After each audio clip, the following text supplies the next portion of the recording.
Hello दोस्तों, आप सबका स्वागत है आपके अपने YouTube चैनल फिल्मी रिएक्शन में। तो कैसे आप सब, उम्मीद है आप लोग अच्छे होंगे। मैं बिल्कुल अच्छी हूँ आप लोगों की दुआ से। तो दोस्तों आज जिस वीडियो का मैं रिएक्शन लेके आई हूँ वो है चिंटू पांडे की मूवी का सीन। और इसमें मूवी का नाम तो मुझे नहीं बताया, वो आप लोग मुझे बताएंगे। प्लीज़ मुझे ज़रूर बता दें इस मूवी का नाम, ताकि मैं और पार्ट्स भी लेके आ सकूँ। और इस वीडियो का नाम है जब चिंटू पांडे अपनी प्रेमिका से मिलने पहुँचे उसके घर। ओके, तो चिंटू पांडे अपनी प्रेमिका से घर भी मिलने पहुंच गए। तो देखते हैं, एंजॉय करते हैं, इसके बाद इसके बारे में बात करेंगे। उससे पहले चैनल को सब्सक्राइब करें, वीडियो को लाइक करें, और अगर आप लोग चाहते हो मैं आप लोगों की सजेशन पे और रिएक्शन लेके आऊँ तो वो भी मुझे कमेंट करके बताएं। चाहे वो भोजपुरी सॉन्ग हो, बॉलीवुड सॉन्ग हो, तेलुगु, तमिल, मराठी, या कोई वीडियो सीन हो, या कोई और मूवी का रिएक्शन आप चाहते हो, मतलब मूवी के सीन का रिएक्शन चाहते हो, तो मुझे कमेंट करके जरूर सजेस्ट करें। मुझोर और चोर बन के तो तू आ गई बाड़ा, लेकिन हमार एक शोर मचैला से अच्छा जी, तू अपना पैर पे यहाँ से वापस ना जा पाई बा। डर तो ओकरा लागेला जेकरा जान के परवाह होला, और हमर जान तोहरा खातिर कुर्बान हो बात गई है। बा। वैसे एगो बात बतावा, घमंड और अकड़ के वजह तू बाड़ू कि तोहर भाई लोग? हमार भाई हाँ, लोग कितने एटीट्यूड से बता रही है। ठीक बा, तो उनका आंख में आंख डाल के सामने से गुजरे। ठीक बा, गुजर के दिखा दा। ई दुनिया से गुजरे से पहले तक हम तोहार घर में नौकरानी बन के नौकर के काम करब। ओह, मुआ, जा। तैयार रही है। और बहनोई के सोना चांदी से ज्यादा इज्जत प्यारा बा। बस भैया रउआ से एक विनती बा बोला। कि हमारे शादी तक रउआ अपना बहन के 12 हाथ के दीवार और 12 हाथ के साड़ी के अंदर रखम। आप बिल्कुल चिंता मत करें, हम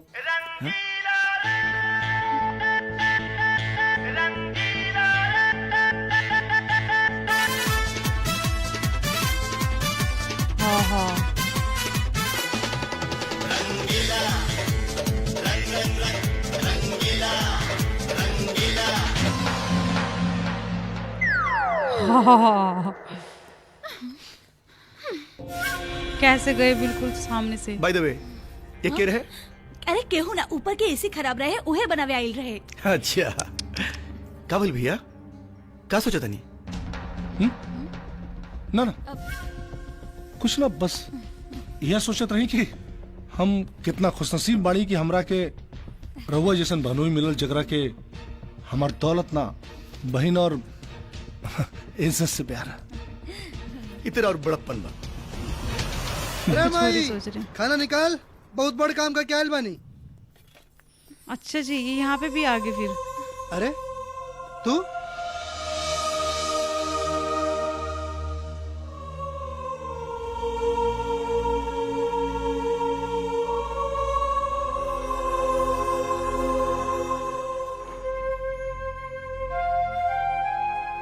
वाह, शर्त का हरलू, हमरा आवे से पहले खुद ही नौकरानी बन के खाना बना ले लू।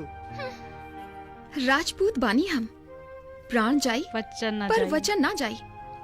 शर्त ही तो हारल बानी हम, जुआ में पैसा ना।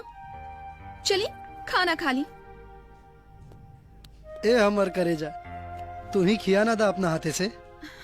ठीक बा। दौलत सिंह यहाँ? दौलत सिंह? वाह, आई मालिक। अभी ये उड़ाएगा। एक मिनट रुकी, जूतवा गंदा हो गइल बा।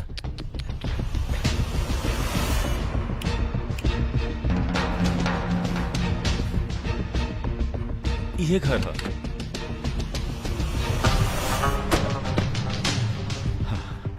प्रणाम। नमस्कार। परताई सेवा में कालिब बाबू साहब रुआ दरवाजा पर आइल बनी, का सेवा करी? ठंडा दी या गरम? तोरा बेटा के करेजा में डर, का गलती की बा? हमरा बहन से प्यार। प्यार ही कैले बाना, कोनो चोरी तो नहीं की कैले। आवाज नीचे, ना तो बहुत पछताइबे। कहीं ऐसा न होके कि तोरा दरवाजा के ऊपर नींबू और मिर्चा के जगह तोर बेटा के मुंडी लटके। बाबू साहब, जौन तूफान लोगन के घर उजाड़ देला, उहे तूफान में हमार बेटा कपड़ा सुखावेला। ए, बोले से पहले हमार अमीरी के और अपना गरीबी का ऊंचाई नाप ले। हमरा अमीरी से एक टुकड़ा भी गिर गई ना तो सारा गांव ओह माय गॉड, इतने अमीर हो क्या? तो हमार बेटा और अपन बहन के ब्याह करा के देख ला कि तुहार इज्जत ऊपर बा कि हमार बेटा के प्यार। ए, औकात मेरा रुक।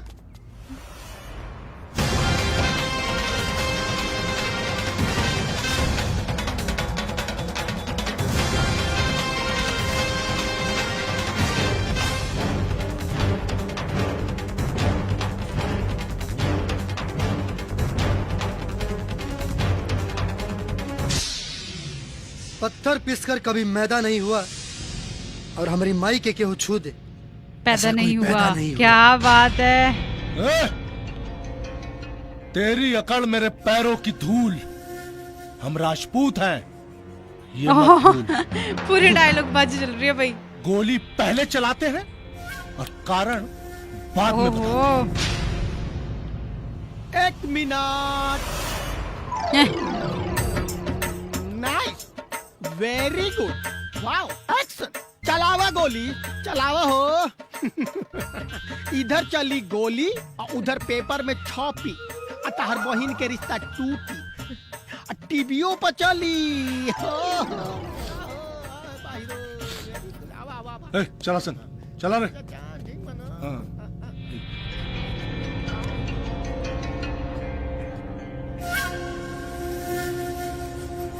तोरे लड़का का मौत हमारे ही हाथे लिखल बा। भूल जा।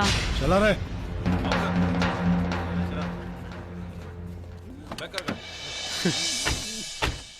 मैडम, कितना खुशी के बाद बा, कल राहुल सगाई हुई। हाँ मैडम।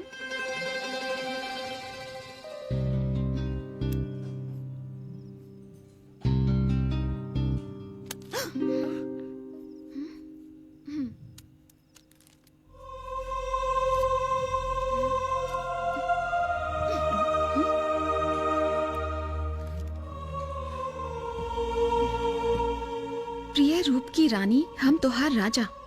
मेहंदी रचावे में तू हमार नाम लिखवावे के मत भूल जाइहा। वैसे तोहरा खिड़की के सामने इंतजार करत आनी। जबले मिले ना आईबू तबले इंतजार करब। चिंटू पांडे, रंगीला।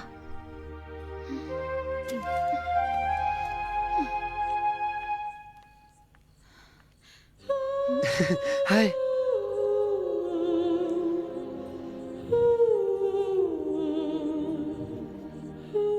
अगर हमार प्यार सच्चा हुई तो हमार चुम्मा हमरा प्यार के होठ तक पहुंच जाई। मुआ।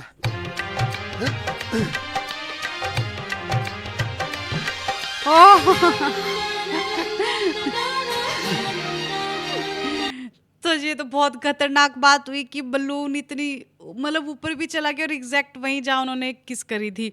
तो बहुत अच्छा सीन था ये मूवी का। पहले तो मुझे आप लोग इसका नाम सजेस्ट कर दें कि मूवी का नाम क्या है और कितने डेयरिंग है चिंटू पांडे की। मतलब उनके भाई के सामने से ही ऐसे जा रहे हैं जैसे जैसे कोई डर ही ना हो। वाकई में उनको कोई डर तो था ही नहीं। और उनके रिश्ते वाले वहाँ पे बैठे हुए थे लड़की के, फिर भी वो इतने डेयरिंग। और आए भी कैसे होंगे। और फिर उसकी जो उनकी माँ थी, पता नहीं उनकी बहन थी, सॉरी उनकी भाभी थी लड़की की, उन्होंने बात संभाल ली कि एसी ठीक करने वाला था।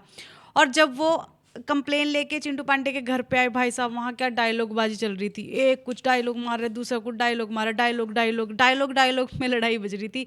और मतलब उनकी मम्मी कितनी डेयरिंग थी जो उन्होंने एकदम बोलते कि प्यार ही तो करा है, कोई गुनाह थोड़ी करा है यार। अगर पता हो कि सामने वाला बंदा इतना मतलब खतरनाक है, उसके आगे तो हमारे जिसको तो वैसे ही टाइम फीस हो जाती है। और उनकी मम्मी बिल्कुल बेखौफ कह रही प्यार ही तो करे, फिर क्या हो गया।